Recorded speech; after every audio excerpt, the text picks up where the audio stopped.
India के उड़ीसा राज्य के पुरी में चमत्कार की एक ऐसी कहानी है जिसे समझ पाना साइंस के बस की बात नहीं है। साइंस, ज्योग्राफी, फिजिक्स, केमिस्ट्री और दुनिया के सारे ग्राउंड्स ऑफ बिलीव्स यहाँ सब फेल हो जाते हैं। हिंदू मान्यता में 4 धाम होते हैं: बद्रीनाथ धाम, द्वारकाधीश धाम, रामेश्वरम और जगन्नाथपुरी। और ये कहानी है जगन्नाथपुरी की, जहाँ पे आज भी श्री कृष्ण का वास्तविक दिल धड़कता है। इस मंदिर के कुछ ऐसे रहस्य हैं जिनके बारे में सुनकर किसी के भी होश उड़ जाएंगे। वेस्टर्न कल्चर फॉलो करते करते हम एक ऐसे मोड़ पे तो आ चुके हैं जहाँ लोग भगवान के होने ना होने पे सवाल उठाने लगे हैं। पर यही सवाल अब मैं आपसे इस वीडियो के बाद पूछूंगी। आइए देखते हैं। हर मंदिर में जहाँ मूर्तियाँ मेटल या स्टोन से बनती हैं, वहीं जगन्नाथ मंदिर में भगवान की मूर्तियाँ लकड़ी से बनी हुई हैं। ऐसा क्यों? आइए बताती हूँ। 3102 BC में ज़ारा नाम के एक शिकारी ने शिकार करते हुए गलती से तीर श्री कृष्ण के पैर पे चला दिया, जिससे श्री कृष्ण की मृत्यु हो गई। ज़ारा ने श्री कृष्ण का देह संस्कार किया पूरे रीति रिवाजों के साथ। पर जब उनकी चिता शांत हुई तो ज़ारा ने देखा कि एक चमकने वाली मेटल की चीज़ अभी तक जली नहीं थी। ज़ारा को ये समझ नहीं आया था कि ये है क्या, तो उसने उसे उठाया और उसे बेचने निकल गया। पर उसको खरीदना तो दूर, किसी ने उसे हाथ भी नहीं लगाया। फिर आखिरकार ज़ारा ने हार थक कर उस मेटल की चीज़ को एक लकड़ी पर रखा और उसे पानी में बहा दिया। गुप्त साम्राज्य के समय अवंती के राजा इंद्रद्युम्न, जो कि विष्णु जी के बहुत बड़े भक्त थे, उन्हें एक दिन सपने में आकर विष्णु जी ने एक नदी में डुबकी लगाने को कहा और ये भी कहा कि एक लकड़ी के तने में तुम्हें उस नदी में मैं मिलूंगा। इस सपने को देखकर अगले ही दिन राजा डुबकी लगाने चले गए। डुबकी लगाते वक्त राजा को नदी में थोड़ी ही दूर एक लकड़ी का तना भी दिखा। बिना देर किए राजा तने तक पहुंचे और उस तने को महल में ले आए। फिर राजा ने कुछ बहुत नामी काश्तकारों को बुलाया, पर उनमें से कोई भी उस लकड़ी से एक मूर्ति नहीं बना पाया। कई दिन बीत जाने के बाद एक काश्तकार महल में आया और उसने राजा से कहा कि ये मूर्ति मैं बनाऊंगा, पर मेरी एक शर्त है। राजा ने काश्तकार से उसकी शर्त पूछी, क्योंकि राजा किसी भी शर्त को मानने के लिए तैयार थे। तो काश्तकार ने कहा कि ये मूर्ति बनाने के लिए मुझे पूरे 21 दिन का समय चाहिए और मैं चाहता हूँ कि 21 दिन से पहले ना तो कोई मुझसे बात करे, ना मिले और ना ही मेरे किसी भी काम में विलम्ब डाले। राजा ने खुशी खुशी ये शर्त मंजूर कर ली। मूर्ति बनाने का काम शुरू हुआ। रोज मूर्ति बनने की आवाजें भी आती थी, पर धीरे धीरे वो आवाजें बंद हो गई। अवंती की रानी को लगा कि शायद भूख प्यास से काश्तकार मर चुका है, इसीलिए उन्होंने जहां मूर्ति का काम चल रहा था उस कमरे के दरवाजे को खुलवाने की जिद की और राजा को उनकी बात माननी पड़ी। जैसे ही दरवाजा खुला तो उन्होंने ये देखा कि वहाँ कोई काश्तकार था ही नहीं। सिर्फ और सिर्फ 3 मूर्तियाँ थी: भगवान जगन्नाथ, उनके भाई बालभद्र और उनकी बहन सुभद्रा। और उसी जगन्नाथ जी की मूर्ति में वो मेटल वाली चीज़ भी रखी गई थी, जो कि कुछ और नहीं, श्री कृष्ण का धड़कता हुआ दिल था। ये कोई नॉर्मल ह्यूमन हार्ट नहीं है, ये एंशिएंट एडवांस टेक्नोलॉजी का क्लियर सबूत है। ये हार्ट एनर्जी ट्रांसमिट करता है और हम सब ने ये तो पढ़ा ही है that stones and metals are good conductors of electricity and wood is a bad conductor of electricity. इसीलिए idols in the Jagannath temple are made up of wood. सिर्फ यही नहीं, हर 12 साल में एक बार भगवान की नई मूर्ति स्थापित की जाती है और भगवान के दिल को उस मूर्ति में शिफ्ट किया जाता है।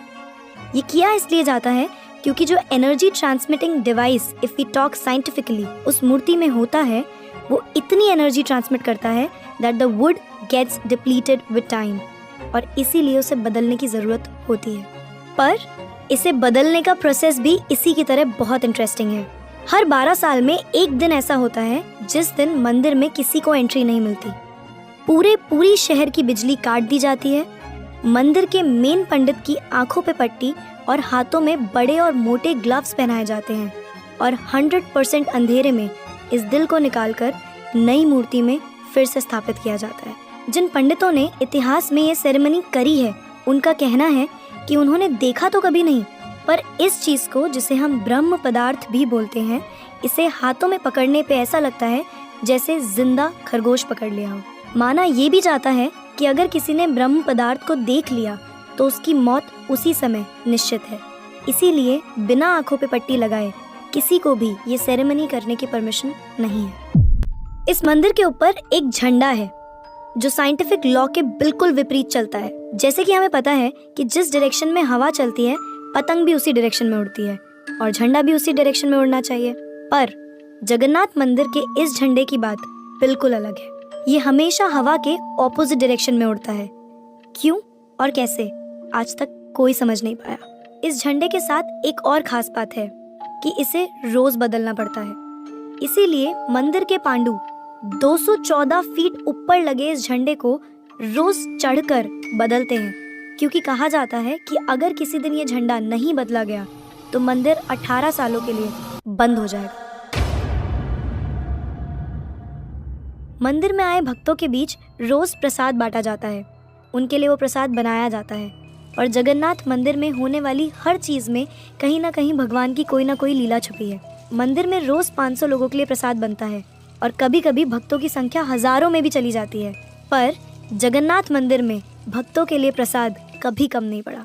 दिन भर मंदिर में प्रसाद बांटा जाता है, पर कहते हैं कि आज तक इस मंदिर में एक भी दाना प्रसाद ना कम पड़ा है और ना ही व्यर्थ गया है। पर ऐसा एस्टिमेशन इंसानों के लिए करना तो बहुत ही मुश्किल है। और ये बात यहीं खत्म नहीं होती। प्रसाद बंटने की मिस्ट्री तो है ही, उससे बड़ी मिस्ट्री है प्रसाद बनाने की। लकड़ी की आग पे 7 मिट्टी के बर्तनों को एक के ऊपर एक रखकर प्रसाद बनाया जाता है। साइंस और लॉजिक्स कहते हैं कि सबसे पहले सबसे नीचे वाले बर्तन का प्रसाद पकना चाहिए। पर पुरी के जगन्नाथ मंदिर में साइंस और लॉजिक्स नहीं चलते। इन 7 बर्तनों में सबसे पहले सबसे ऊपर रखे जाने वाले बर्तन का प्रसाद पकता है, फिर उससे नीचे वाले बर्तन का, और ऐसे ही सबसे नीचे रखे बर्तन का प्रसाद सबसे आखिरी में पक के तैयार होता है। हाँ, मुझे पता है आपको भी अभी कुछ नहीं समझ आ रहा होगा। इसे आज तक कोई नहीं समझ पाया। इस मंदिर की खूबसूरती शब्दों में नहीं बताई जा सकती। इतना बड़ा मंदिर इतने सालों पहले बिना किसी टेक्नोलॉजी के कैसे बनाया होगा। पर क्या आपको पता है 214 फीट के इस मंदिर की डोम की परछाई आज तक कभी बनी ही नहीं। Are you shocked? You must be. But it is true. Jagannath Puri temple के डोम्स की शैडो बनती ही नहीं है कभी भी at any time of the day। और हमारी फेवरेट साइंस इस बात का भी लॉजिक नहीं ढूंढ पाई। The mystery is not over here। जैसा कि हमें पता है कि कुछ buildings, architectures and areas no fly zones होते हैं, मतलब वहाँ ड्रोन्स, एयरप्लेन्स या कोई भी मैन मेड फ्लाइंग ऑब्जेक्ट पहुँचाने की या उड़ाने की परमिशन नहीं है। पर पक्षियों को तो हम नहीं रोक सकते, उन्हें समझाना तो बहुत मुश्किल है ना। पर अगर हम जगन्नाथ टेम्पल की बात करें तो वहाँ पे ऐसा कुछ है जो शायद पक्षियों को पता है और हमें नहीं, क्योंकि इस मंदिर के ऊपर कोई भी ड्रोन, कोई भी एयरप्लेन या कोई भी पक्षी कभी उड़ता ही नहीं। आपने देखा होगा ना मंदिर के डोम्स पे या बड़ी बड़ी बिल्डिंग्स पे बर्ड्स को बैठे हुए। कभी जगन्नाथपुरी जाएंगे तो देखिएगा that birds don't rest on the roof of Jagannath temple. आप कभी भी किसी भी पक्षी को जगन्नाथ टेम्पल की छत पे या उसके डोम्स पे बैठा हुआ नहीं देखेंगे। पर कंफ्यूज करने वाली बात ये है कि कैसे एक बेजुबान पक्षी ये जानता है कि इस मंदिर के ऊपर से उड़कर नहीं जाना। All of these things sound so exciting, right? Sudarshan चक्र, ये नाम तो आपने सुना ही होगा। सुदर्शन चक्र भगवान विष्णु का अस्त्र है। ये अधर्म का विनाश करता है। जगन्नाथ मंदिर के टॉप पे एक सुदर्शन चक्र है और उसे आप जिस भी डायरेक्शन से देखोगे उसकी फेसिंग आप ही की तरफ होगी। भगवान जगन्नाथ, जिनके नाम का मतलब ही जगत के नाथ हैं, इनके मंदिर में लाखों श्रद्धालु अपनी आस्था और प्यार भगवान के लिए लेकर आते हैं। पर इस मंदिर में सिर्फ हिंदुओं को दर्शन करने की अनुमति है।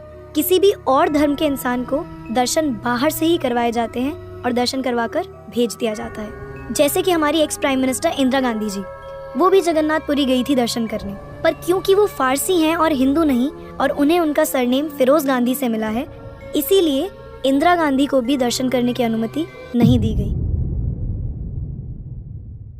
सिर्फ यही नहीं, 2005 में थाईलैंड की प्रिंसेस महाचक्री सिंधोन को भी जगन्नाथपुरी टेम्पल में एंट्री नहीं दी गई थी। क्योंकि यहाँ फॉरेनर्स अलाउड नहीं है। उनके लिए अरेंजमेंट्स की गई थी और दर्शन बाहर से ही करवाए गए। 12वीं सदी से बने हुए इस मंदिर को स्विट्जरलैंड की एक महिला ने 1,78,00,000 रुपए का चढ़ावा भी चढ़ाया। ये मंदिर में चढ़ाया गया अभी तक का सबसे बड़ा चढ़ावा है। पर फिर भी क्योंकि वो हिंदू नहीं है, दर्शन उन्हें भी बाहर से ही करने पड़े। हमारे ही धर्म की इतनी सारी बातें हैं जिसके बारे में हमें कुछ पता ही नहीं। हम आंखें बंद करके किसी भी कल्चर को, किसी भी ट्रेंड को फॉलो करते जा रहे हैं। हम भूल गए हैं कि हम एक ऐसे धर्म से जुड़े हैं जिसने दुनिया में संस्कृति, सभ्यता, परंपरा और संस्कार को हमेशा जिंदा रखा है। ये सनातन धर्म है और अब हमें धर्म को बचाना है। हर साल पुरी में जगन्नाथ जी की रथ यात्रा भी निकलती है। ये 9 दिन का त्योहार होता है जिसमें भगवान श्री जगन्नाथ, देवी सुभद्रा और भगवान बालभद्र को गर्भगृह से निकालकर रथ पर बिठाकर यात्रा करवाई जाती है। माना जाता है कि ये यात्रा इसलिए निकलती है क्योंकि भगवान इन 9 दिनों में प्रजा के बीच आकर प्रजा के सुख दुख को खुद देखते हैं और इस यात्रा में लाखों करोड़ों भक्तों की भीड़ हर साल इस यात्रा का हिस्सा बनती है। जगन्नाथपुरी मंदिर की मिस्ट्रीज यहाँ खत्म नहीं होती। और भी बहुत सारी कहानियाँ हैं जो हम नहीं जानते, जैसे कि हर साल भगवान 15 दिन के लिए बीमार पड़ते हैं और भक्तों के लिए मंदिर में दर्शन बंद कर दिए जाते हैं। पर बहुत कम लोग जानते हैं कि ऐसा क्यों होता है। वी होप आपको ये वीडियो देखकर अच्छा लगा होगा। तो अब मैं आपसे पूछना चाहती हूँ, आपको क्या लगता है, भगवान सच में होते हैं